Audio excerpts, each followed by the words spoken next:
Hello everyone, I'm Grandmaster Priyadharshan Kannappan from Chess Gyaan Academy. As you may all have known that the Indian government yesterday announced a 21-day lockdown of the country.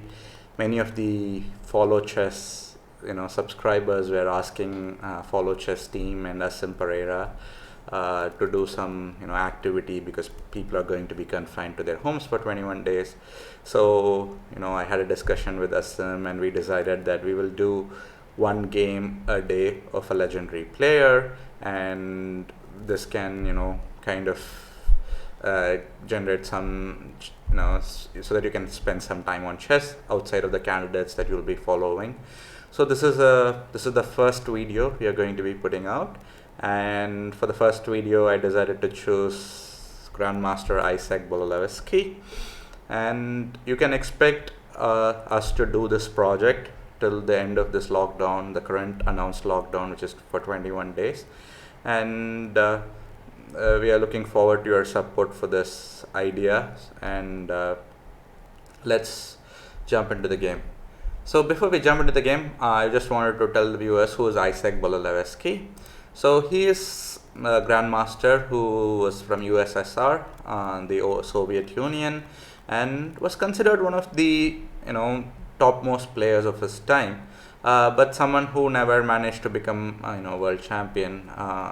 But he has a lot of important opening variations named after him, and he has contributed a lot of big ideas to chess. And the closest he came to being a world championship was in the 1951 World Championship cycle. He qualified for the interzonal, and that was the closest he managed to come. But even though he was undefeated in that tournament and was leading the tournament more or less throughout, he was in the last round caught by Bronstein. So he was never able to really go and challenge the world championship title. And he has represented USSR in Olympiad, has trained a lot of strong and young players back in the time. And today the game we have chosen is a game where he's playing the black pieces against Borisenko.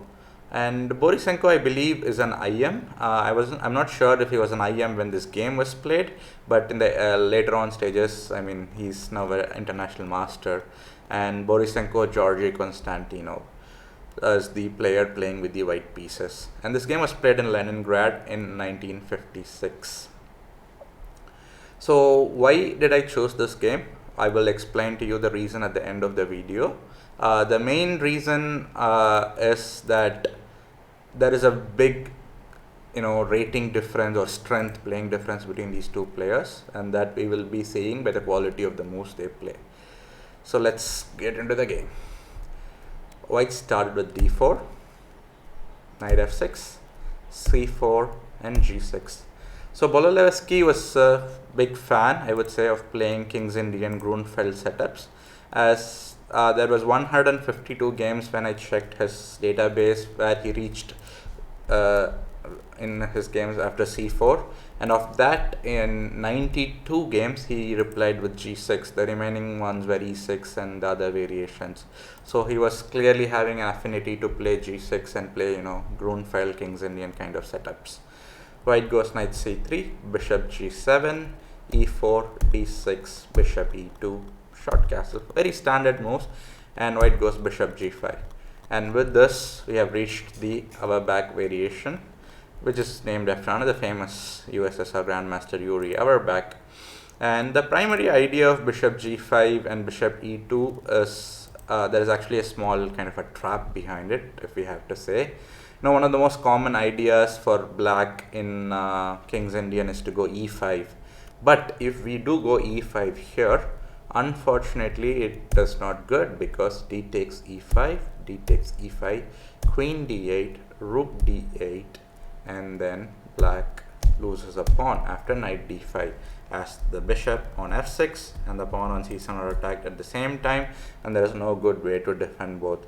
I think maybe the best move is even possibly just give an exchange sack with rook takes d5, but it's pretty bad for black. So this is the trap that black should not fall for when white goes bishop e2 followed by bishop g5. And in this position there is bunch of continuations. In the game, Boleslavsky played c5, which is the most popular move and is considered the old main line. But recently, when I was checking the databases, there seems to be an increased analysis on h6 and on knight a6, these two moves. So we'll briefly look at knight a6 first. So what happens is, what is the idea of knight a6 is black just is waiting to see whether he can go e5 or c5 break, and also knight a6 is always a useful move because if e5 d5, the knight can go to c5, knight c5, and put pressure on e4 and also get an outpost on c5. So knight a6 is a useful move. If white goes queen d2, now black can play e5, because if d5, d5, queen d8, rook d8, bishop f6, knight d5 would not be successful because the c7 pawn is defended by the knight. So only black has to defend is the f6 bishop, which he can. So this is nothing significant for white. And in case if white goes d5, then as I was mentioning, knight c5 is always an option. Maybe first to play c6 and then can possibly put the queen on c7 and so on. And black pretty much has a okay position out of the opening. So the other big move that I was mentioning was h6 here. So this would have a lot of similarity to the game continuation that we are going to see. And bishop e3, white retreats back, c5, d5, e6. And the point white wants to kind of say is that by forcing black to play h6, I have weakened the black's king side a bit, and I can gain one critical tempo by going queen d2 and attacking the h6 pawn. So when black goes king h7, it's again still a theoretical position with a lot of play left, and we're still on the theory and middle game, how the middle game is going to decide how the game is going to end. So this two are very interesting continuations, as I mentioned, with more analysis or more play in the recent years, h6 and knight a6. So c5 was played in this game, which is the most popular move historically. White goes d5, e6, and we have knight f3 on the board. So here, instead of knight f3, white does have an option, and that most popular move option is queen d2. So here I was analyzing this variation briefly to see where it goes, because I personally don't play King's Indian with black, so I was curious to know how the variation would continue if queen d2 was played. And after e takes d5, if we just have a look at this position, the first thing we need to understand is white is hoping for some sort of advantage purely based on the fact that this pawn is somewhat weak. If this pawn is well defended, then black has absolutely no problems in this position. Maybe slight space advantage for white, but that's not of a big concern.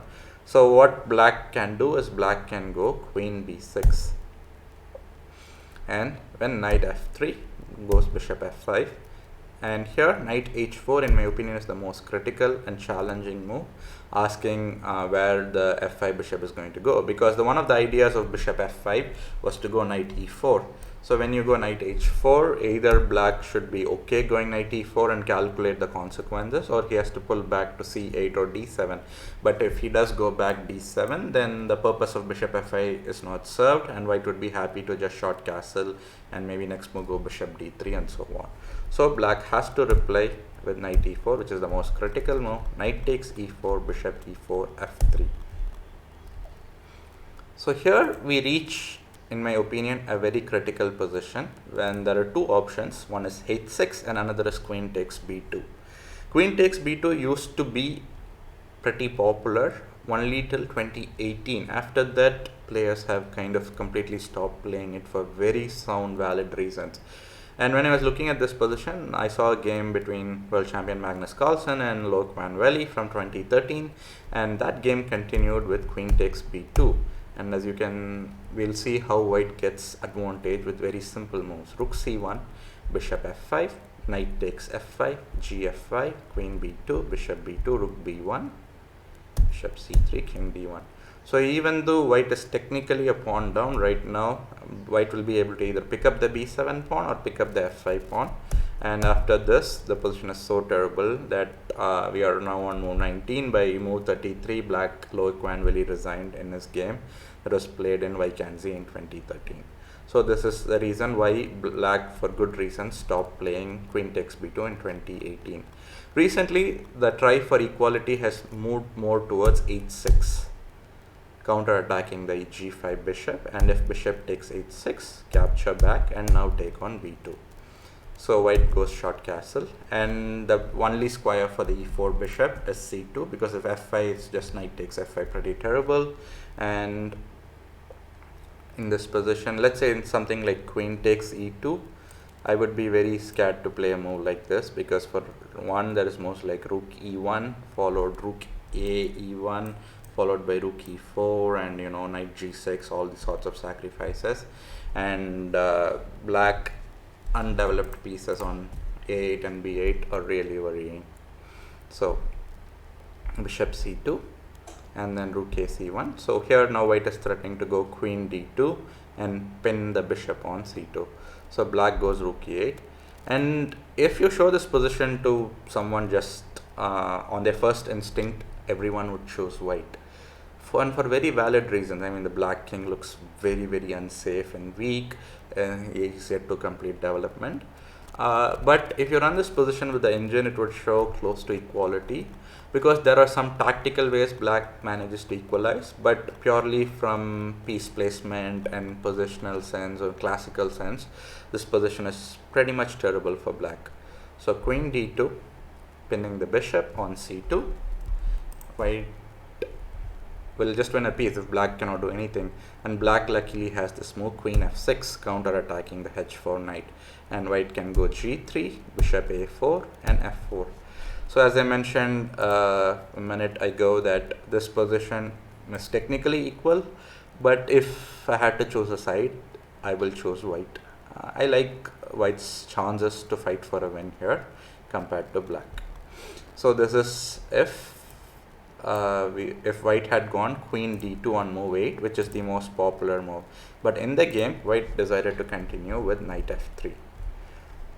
So after knight f3, black decides to play h6, and now it's very big decision time for white. What are the options for white for the bishop? If we think about it, it is either bishop takes f6 or bishop h4 or bishop f4 or bishop e3 or bishop d2. So these are the options for white, or also we can also add bishop c1. So these are all the possible candidate moves. Outside of this, I don't see any other good candidate move for white. So we'll start with the most forcing candidate move, which is bishop takes f6, and see what's wrong with bishop f6. The problem with bishop f6 is that when black captures back with bishop takes f6, black gets complete control of this diagonal, which is a very big advantage when you have fiancé toward the bishop, and I would be very happy to play as black pieces. So bishop f6 is a mistake by white. So let's look at the second worst move, which is bishop c1. This is worse for the obvious reasons that it's an undeveloping with the bishop, which was developed, is going back to its starting square. Black can just capture e takes d5, e takes d5 and go rook e8, and black has really nothing to worry about in this position. So the next variation is bishop f4, and if bishop f4, we can play e takes d5, c d5, g5, bishop g3 and knight h5.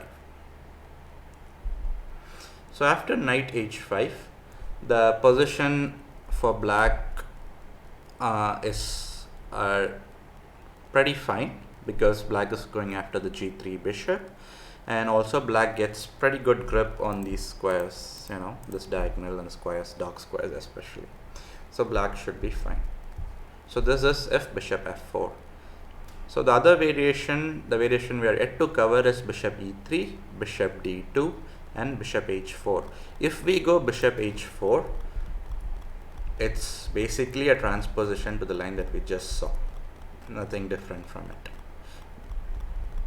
So then the remaining two moves are bishop e3 and bishop d2. Bishop e3 I personally feel bishop e3 is best move for white in this position, and if bishop e3 is played, then black has basically rook e8 as an option, or he can play, e takes d5, c takes d5 and go a6, threatening to go b5, and if e takes d5, e takes d5, then black can go rook e8 or bishop f5 with the standard knight e4 idea and activate the bishop on g7. So these are all the candidate moves, but white chose one of the dubious moves, which is bishop d2. I'm not really sure what the bishop is going to do on d2. I mean, the one idea I can sense is that white wanted to give additional support to the c3 knight in case knight e4 is on the board, and possibly white wanted to go bishop d2 to c3 at a later stage if the knight on c3 is exchanged. But I feel it's too passive of a move by white, and black skillfully replies to that. He just captures on d5 in the center. And here, in case of white played c d5, it would be a big blunder because black immediately puts pressure on the e4 pawn with rook e8, bishop d3, bishop f5, and then the e4 pawn is going to fall due to this knight attacking the bishop, attacking the rook, and also the king being in the center of the board. So even in some variations, black can capture knight e4, and even if white captures back, at the end of the whole variation, black will have f5 and will be able to exploit the pin and capture the piece on e4. So because of this, white decided to play e takes d5 instead of c takes d5. So for e takes d5, bishop f5, and as you may remember, this game was played in 1956. At that point in time, this move was a novelty. No one had played bishop f5 previously. I think games continued rook e8. So for bishop f5, I personally feel the most critical line for white, if white wanted to fight for equal advantage or even like to maintain equality, would have been knight h4, trying to push the bishop away, and after bishop d7, short castle and have an unclear position. Instead of playing this, white decided to go short castle, allowing black the most natural move, which is knight e4. And once the knight moves from f6 to e4, this diagonal opens up with tremendous amount of energy, and it's very tough to contain that g7 bishop. And this is kind of the dream that every player who fianchettos wants. He wants to remove the knight away from f6, and then the bishop would just get activated like completely on that diagonal. So here, after knight e4, white captures back, bishop e4, and white goes queen c1. White is threatening to take this pawn on h6, so black plays defensive move, king h7. And here, a very surprising decision by white, in my opinion. I have no clue why white even decided to play this move. He went knight e1, complete passive decision. One option possibly is white wants to play bishop d3 and exchange the e4 bishop. That is the only reasoning I could give. Or maybe white is trying to go f3, but f3 is pretty much a weakening move, so I don't think that was what he had in his mind when he went knight e1. So black continued his improvement of pieces and also complete his development at the same time, because he is yet to complete his development as these two pieces are still on their starting squares. So black goes rook e8. So now he's threatening to play bishop takes g2, and then the e2 bishop would be hanging. So white goes bishop d3 and black goes knight d7. So the simplest way to understand who is better in this position is if you just see how poorly white's pieces are placed. Look at this rook, cannot move. Look at this queen is blocked, the knight cannot really move. Compared to that, black's pieces are more free to access good squares. For example, in the next move, black's queen can go to f6 or h4 as required, and once the queen moves, black can double on the e file by rook e7, rook a8, and so on. So the pieces are more free in choosing a very comfortable square for them, for the black pieces.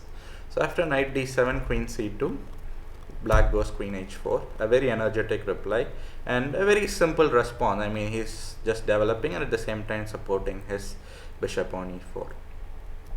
White goes rook c1. So this position is where, in my opinion, black played the most favorite move for me in this particular game. if you want, you can pause the video for a second or so and try to guess what that move is. And some of you may have already guessed this move, as this is a very standard move in these kind of setups, and that is b5. You would have seen this move often in, Benko setups where black just sacrifices a pawn, and in this particular case it's not even a pawn sacrifice. b5, you do get, if cb5 you get bishop takes d5, so it's not even a pawn sacrifice. But the fundamental ideas of Benko continue to remain in this also, as black is going to generate tremendous amount of play on the queen side, and black is very prepared to exploit the fact that white cannot really hold on to his center and at the queen side at the same time. So for b5, if cb5, as I already mentioned, bishop takes d5, and black has two pawns on the center of the board, the d and c, and white's queen side pawns cannot really move that freely forward, like, and create any sort of let's say, passed pawn options or anything, like even if a4 and so on. I mean, black can just pull his bishop back, threaten to go d5, c4, and keep pushing his pawns forward. And another idea for white would be to keep the pawn structure intact, which would be b3. And here black has two options in my opinion. One is to go b4 and then to go a5, a4, and play b3 and access the a file. And a more simpler idea would be to play b takes c4, b takes c4, and go rook a b8, with the idea to play rook b2, and also other ideas on the b file, like doubling up the rooks and so on. And also the point to remember is, as the queen is on h4, c4 would be potentially a weakness in the long run. The queen can always threaten some sort of bishop d3 and followed by knight e5 and try to take on c4. So keeping all this in mind, white decided to play bishop takes e4. So black captures back with the queen, and after c takes b5, queen takes d5. So now two pawns on the center. I mean, okay, c5 is not technically center, but it does control the central square of d4, and the queen on d5 is amazingly well positioned over here, so undoubtedly white black's position is so good here. So white goes queen d3, swapping the queen, and black responds, in my opinion, the nice way to exchange. He does not go on exchange and like doing queen d3, knight d3, as this would help white to improve his position. Knight on e1 would certainly be far better to be placed on d3 than e1. But instead, black tells, I want to exchange the queens, but in my own terms. So black goes knight d6. So if white wants to play queen d5, then black's knight is the one piece that has improved compared to the other line, where if black directly captures queen takes d3. So after queen takes d5, knight d5, knight d3, in this position black went rook e b8, which in my opinion is the slightly dubious move. The rest, I mean, as we saw up to this point, he played a very beautiful and more or less a perfect game as black. So this is the only slightly worse move in my opinion by black. And for rook e b8, white played a4 in the game, defending the b5 pawn. But I think white could have created some drawing chances, but most likely it would not have ended in a draw, is b4. The point about this move is that after c takes b4, knight b4, rook takes b5, knight takes d5, rook d5. White has managed to exchange some pawns and pieces, knights off the board. Black is one pawn up, but there is some drawing chances. I mean, some hope still, maybe somewhere bishop e3 and rook c7 and so on, trying to generate counterplay. But clearly I feel black would win this game without much of calculation required. But suddenly black would have to put some effort, like at least 25-30 moves of game will continue from now on before he can convert his extra pawn into a win. So this, I think, maybe would have been white's some practical chances by going b4. Instead, white went a4, which allowed the very thematic standard a6 pawn break.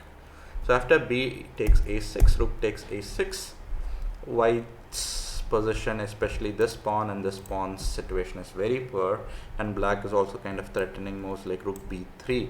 So white really cannot do much here. White goes rook c4, defending his a4 pawn, and black goes rook b3, knight f4, and rook takes b2.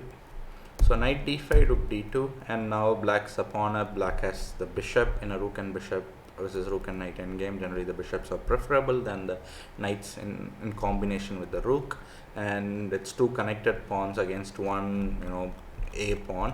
So clearly black task is very easy from this point onwards. Knight c7, rook c6, knight b5, d5, rook f4, f5, and g4. And here black decides that it's not worth trying to maybe save one tempo or save some material by playing fg4 first.